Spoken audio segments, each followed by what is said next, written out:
Bismillahirrahmanirrahim. Assalamualaikum warahmatullahi wabarakatuh. Sampurasun. Bapak dan Ibu yang saya hormati, para peserta apel Satgas Anti Premanisme yang hari ini berlangsung secara serentak di seluruh Provinsi Jawa Barat. Yang saya hormati Pak Kapolda yang mewakili Pangdam 3 Siliwangi, yang mewakili Kajati Jabar, dan seluruh peserta apel yang berbahagia. Kita memahami bahwa Indonesia mengalami perubahan dari era pertanian menuju era industri, dan itu sudah berlangsung sejak lama. Perubahan itu sesungguhnya harus melahirkan perubahan perilaku hidup manusia antara manusia pertanian dan manusia industri. Manusia pertanian di Karawang misalnya, atau di Bekasi, atau di Subang, atau di Indramayu, itu manusia paling rileks. Kenapa? Dia itu menanam padi musimnya 2-3 kali setahun. Dalam satu musim tanam berumur 40 hari, 120 hari secara umum, tapi rata-rata sekarang sudah 90 hari sampai 100 hari. Itu mereka bekerja secara optimal itu hanya 30 hari. Dari mulai menebar benih, kemudian menanam, membajak, kemudian menyiapkan areal pertanian untuk ditandur, kemudian untuk diramet, istilah orang Sunda. Setelah itu dipupuk, dan hari ke-30 itu sudah hari santai. Setelah 1 bulan padi itu sudah hari santai. Mereka bisa duduk dengan tenang, dengan nyaman, bari ngagere celi, make daun, make bulu hayam, sambil main gapleh mungkin di rumah. Tenang sekali hidupnya. Dan di balik itu mereka mendapatkan aspek-aspek ekonomi tambahan. Ngambil belut, ngambil tutut, kemudian panen petei, kemudian juga nebang bambu, terus mutarnya, memang hidupnya tenang. Tetapi aspek industri tidak ada yang seperti itu. Orang harus secara rutin bangun pagi, pulang sore, bangun pagi, pulang sore, tambah lembur. Siang dan malam sudah tidak ada dalam siklus, karena ada yang jam shiftnya masuk jam 10 malam, ada yang jam shiftnya masuk jam 3 dini hari. Sebuah siklus yang dimana manusia menjadi bagian dari produksi, manusia bagian dari industri. Setiap hari orang dia mengalami ketegangan karena dia harus berproduksi, mengejar target, harus jelas quality controlnya. Setelah itu quality control harus jelas pasarnya. Setelah pasar harus dipastikan barang keluar dari perusahaan dalam keadaan baik. Kemudian masuk kontainer, masuk ke pelabuhan, di perjalanan harus melewati badai, harus sampai tepat waktu pada tujuannya, dan harus dipastikan barangnya diterima. Satu kancing saja beda, itu bisa 1 kontainer balik lagi. Itulah kejamnya dunia industri. Karena kejamnya dunia industri harus melahirkan masyarakat yang berpikir produksi. Tidak boleh ada yang nganggur. Karena tidak boleh ada yang nganggur, maka orang harus terlibat dengan proses produksi. Ukurannya adalah profesionalisme dan kepastian. Nah, dalam siklus seperti ini, banyak di antara kita, di lingkungan kita, itu belum masuk dalam siklus itu. Gaya hidupnya masih pola pertanian, kemudian pola agraris, lingkungannya sudah industri.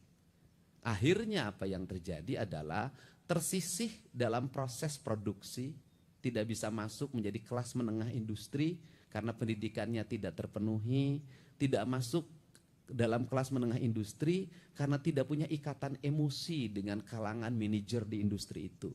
Akhirnya mereka tersisih di lingkungannya.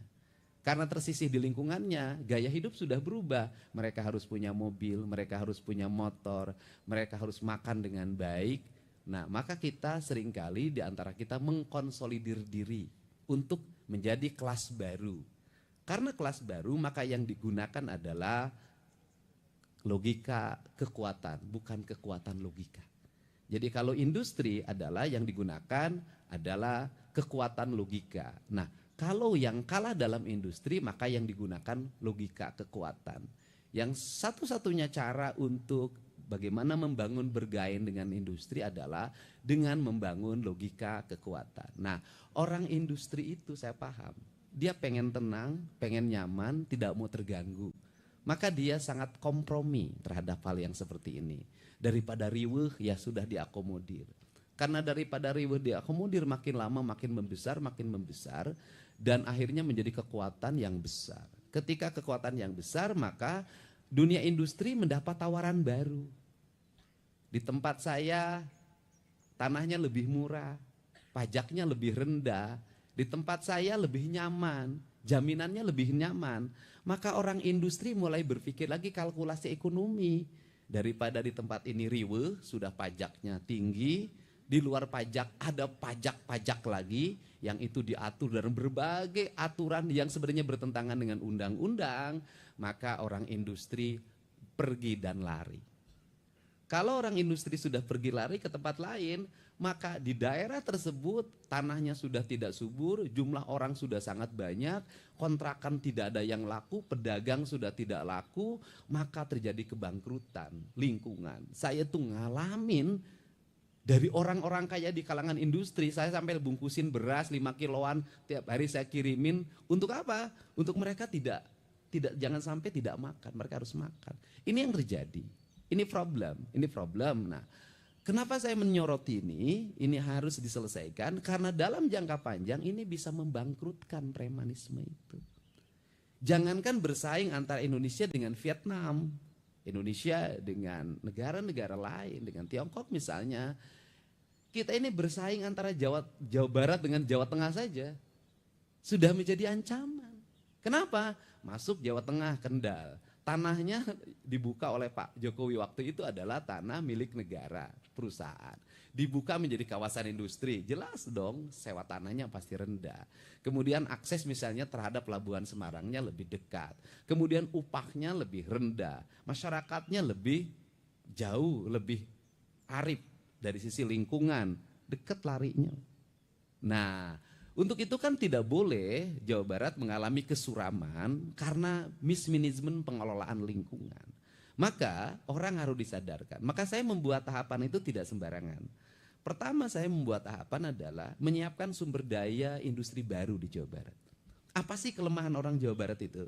Kelemahan Jawa Barat itu ada ITB, tapi orang Jawa Barat kurang yang di ITB itu. Jadi orang Jawa Barat tuh di matematika, di fisika, di kimia, di teknik elektro tuh agak rendah.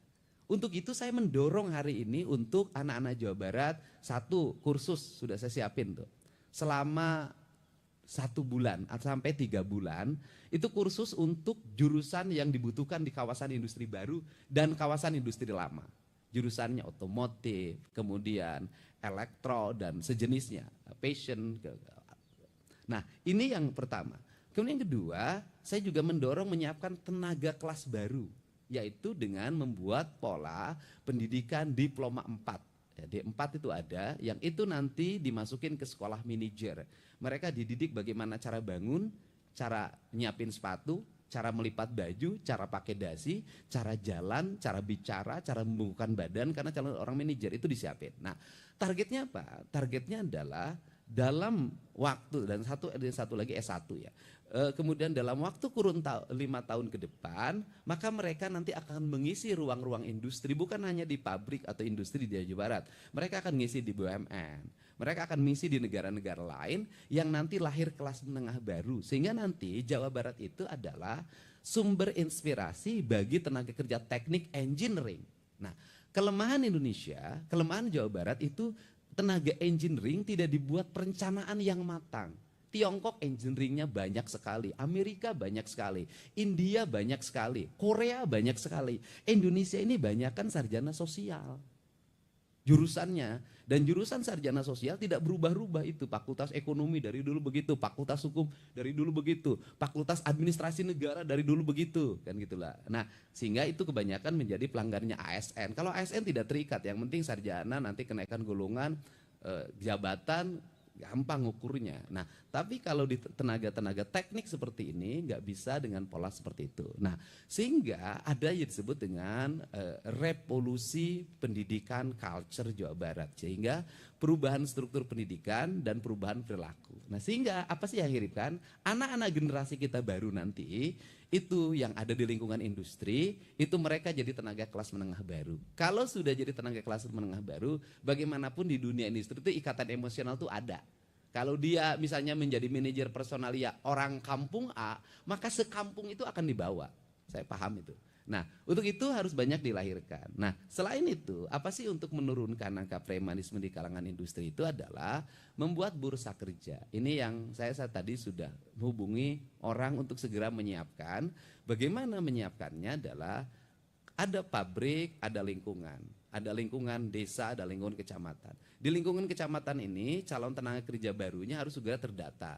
Kalau ada lowongan ini nggak usah rame-rame teriak kemana-mana, cukup ini nyari di bursa kerja ini kualifikasinya, kemudian diundang, dilakukan wawancara, tes segala macam. Setelah positif banget dia diterima, kemudian suruh nyuruh dibikin persyaratan. Kalau terus-terusan dibuka lowongan kerja melahirkan antrian ribuan, pasti menimbulkan percaloan, pasti menimbulkan berbagai problem dan asumsi bahwa angkatan kerja di Jawa Barat itu sangat tinggi dan tidak tertampung. Nah, pola inilah yang akan dibuat hari ini adalah, yaitu satu, gerakan pemikiran saya adalah mempermudah akses investasi. Ini saya buktikan kemarin, misalnya BYD di Subang. Itu karena Patimban itu masih lama prosesnya, dia butuh jalan. Sehingga jalannya dibuat dalam bentuk akses tol yang sifatnya sementara. Mungkin dulu bisa diproses dalam waktu lama. Kemarin hanya 10 menit itu keluar izin menterinya dan siap dibangun. Nah, ini kan percepatan. Nah, kemudian yang berikutnya hari ini adalah orang masih ribut di pembebasan tanah. Kenapa pembebasan tanah ribut? Karena percaloan. Nggak tanggung-tanggung itu di Subang itu. 1 meter ada yang nawarin 20 juta per meter. Pengusaha mana yang mau? Nah, ini harus dipermudah dengan membangun akses. Aksesnya bagaimana? Nanti si pembebas tanah harus bertemu langsung dengan orang yang membebaskan. Gubernur akan memfasilitasi untuk mengundang masyarakat yang punya tanah dan kemudian pengusaha yang akan membebaskan. Kemudian dua-duanya bertemu, silahkan bernegosiasi, bertransaksi tanpa melibatkan pihak lain. Agar apa?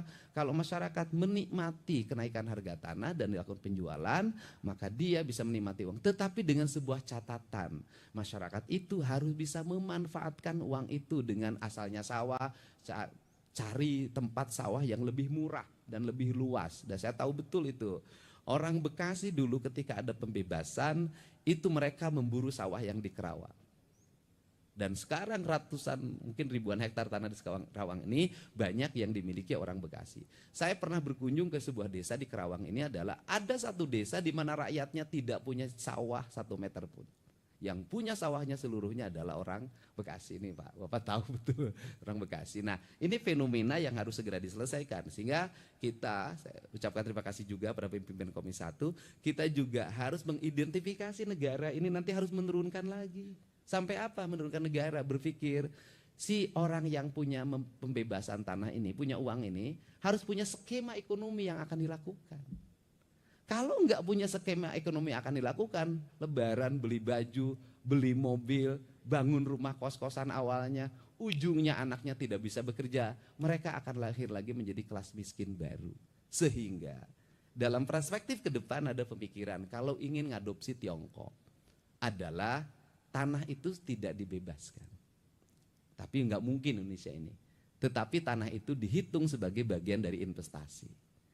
Karena tanah dihitung sebagai bagian investasi, maka pemilik tanah itu menjadi pemilik modal sebuah industri. Karena pemilik modal sebuah industri, maka pemilik tanah itu menikmati turun dan naiknya produksi. Sehingga bisa puluhan tahun dia menjadi, di dalamnya menjadi bagian dari manajemen. Jadi komisaris, jadi CEO kalau memang punya kemampuannya. Ragam sekali sebenarnya. Dan ini bisa melahirkan masyarakat maju, masyarakat menjadi bagian industri. Nah, ini kerangka dasar. Untuk itu saya ucapkan terima kasih. Hari ini kita berkomitmen bersama, tidak boleh ada lagi yang ecek-ecek. remeh-temeh.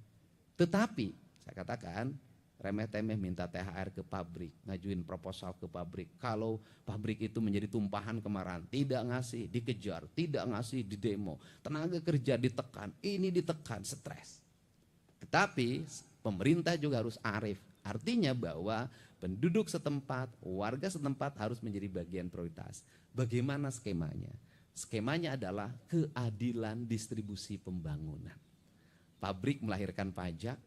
Sekarang ini walaupun pabriknya di Karawang, kalau kantor pusatnya di Jakarta, bagi hasil pajak PPh-nya di Jakarta. Saya lagi mengupayakan agar coba seluruh perusahaan-perusahaan yang berdomisili di Jawa Barat itu NPWP-nya Jawa Barat deh. Setelah itu mobil yang beredar di lingkungan pabrik ini, mobil bus segala macam truk, semuanya Jakarta. Jalannya tidak diinjek, tidak kebagian polusi, tidak kebagian kecelakaan lalu lintas. Tapi Jakarta menikmati dana bagi hasil pajak kendaraan bermotor dengan jumlah besar dalam setiap tahun. Kan ini harus segera diluruskan. Nah, apa skemanya? Skemanya adalah Pak Pimpinan Komisi 1, masyarakat sekitar industri nanti setelah ini nanti saya mulai bulan Juni akan merumuskan, itu menjadi prioritas dasar pembangunan tahap pertama. Jadi, kalau ada pabrik di sini, pastikan sekolahnya berkelas nasional internasional. Kalau ada pabrik di sini, dipastikan tidak ada rumah rakyat miskin. Kalau ada pabrik di sini, dipastikan masyarakat menikmati sumber air bersih dengan baik. Kalau ada sekolah di sini, maka seluruh rakyatnya harus bisa sekolah S1.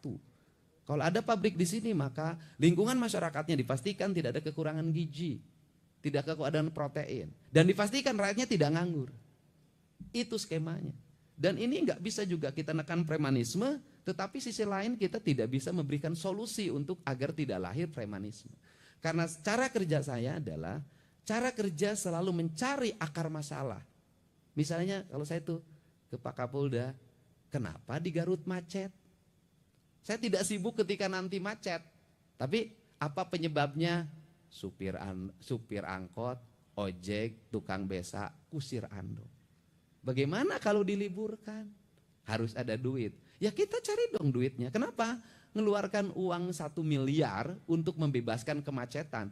Jauh lebih murah dibandingkan menimbulkan kemacetan, kemarahan, kebencian, opini. Karena ingat, di era sekarang ini, kalau lancar, opini akan dikatakan mudik menurun. Ekonomi lagi lemah. Kalau macet, pemerintah tuh bisa ngurus mudik-mudik aja. Nggak ada benernya. Untuk itu diperlukan siapa yang harus menjadi influencer kita untuk membangun opini? Rakyat yang berkomentar. Kenapa? Kalau ngandarin buzzer, ngandarin elit dalam membangun opini, elit itu kepentingannya. Kalau kepentingannya terakomodir, maka yang buruk pun dianggap baik. Tapi kalau kepentingannya tidak terakomodir, yang baik pun dianggap buruk. Maka demokrasi yang terbuka, siapa yang harus memberikan opini? Rakyat. Dari mana rakyat memberikan opini hari ini? Mereka sudah punya kanal media sosial, mereka bisa beropini, mereka bisa nagih, mereka bisa bercerita. Kalau rakyat sudah bercerita, elit nggak akan berdaya. Ini strategi komunikasi. Nah itu, misalnya hari ini Pak Kapolda, Pak Kajati, saya mikirin puncak macet. Di mana macetnya? Tuh Pasar Cipanas. Berapa jumlah angkotnya? Sekitar 700, ya udah beresin. Liburin. Tambah lagi mana? Bogor. Berapa titik? Kata Pak Kapolda, 3 titik. Berapa kurang lebih? Sekitar 800 atau 900. Ya kita beresin. Liburkan mereka. Jangan hanya kita yang suka libur. Mereka juga harus libur. Bernikmati bersama keluarganya di rumah. Uangnya ada. Mereka akan ngomong, poi ieu mah urang teh pre teu kudu narik. Alhamdulillah setahun boga saminggu, boga 14 poe. Teu narik tapi duit boga. Mereka akan ngomong, benernya pemerintah teh bageur. Itu akan jadi opini yang ikhlas. Dan itu akan jadi doa.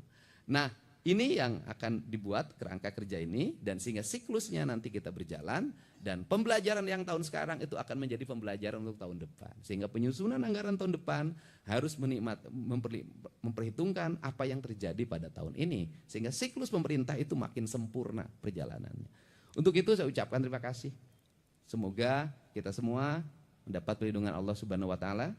Dan hari ini juga saya mengucapkan terima kasih pada seluruh jajaran Polda Jabar, Polda Metro Jaya, Kodam 3 Siliwangi, Kodam Jaya, Kejaksaan Tinggi Jawa Barat dan para kajari semuanya, para kasih Pitsus, kasih Pidum yang sudah bekerja dengan baik.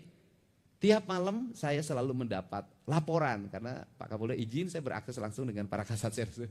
Laporan tentang iya ditangkap, iya ditangkap, iya ditangkap. Tepira satu sopir harus bayar ke dia 50.000 satu truk. Tiap bulan dia duduk begini bisa kegaji 40 sampai 50 juta cuman jualan karcis. Tepira satu titik, berapa titik? Nah, kalau ini dibersihkan, nanti di Jawa Barat menikmati jalannya mulus, rumah-rumah rakyatnya aralus, listriknya menyala, terang, petugasnya ada dalam setiap sudut, masyarakatnya nyaman. Opini akan terbangun sendiri nanti bahwa Jawa Barat adalah provinsi yang paling ramah investasi. Tapi investasinya adalah investasi yang sesungguhnya yang melahirkan regulasi ekonomi. Karena apa? Kelemahan di Jawa Barat, urang Jawa Barat teh babari kaolo, babari katipu, sehingga di Jawa Barat itu banyak sekali korban investasi bodong, kan gitu. Itu yang terjadi. Untuk itu saya ucapkan terima kasih, selamat menjalankan Hari Raya Idul Fitri 1 Syawal 1446 Hijriah, dan saya juga mengucapkan terima kasih pada seluruh petugas tenaga kesehatan, BPBD, Satuan Polisi Pamong Praja, Polri, TNI, dan seluruhnya yang pada saat orang lain menikmati kebahagiaan bersama keluarga, ngadulag, jalan-jalan belanja, besoknya makan kupat bersama keluarga ngariung setelah sholat Id, Bapak, Ibu semua yang bertugas tidak menikmati itu. Ada panona selalu melihat ke setiap sudut, takut ada kemacetan, takut ada kejahatan, dan itu menurut saya ibadah terbesar yang dilakukan oleh seorang aparat. Untuk itu saya ucapkan terima kasih. Wallahu muwaffiq ila aqwamit thoriq. Assalamualaikum warahmatullahi wabarakatuh. Sampurasun.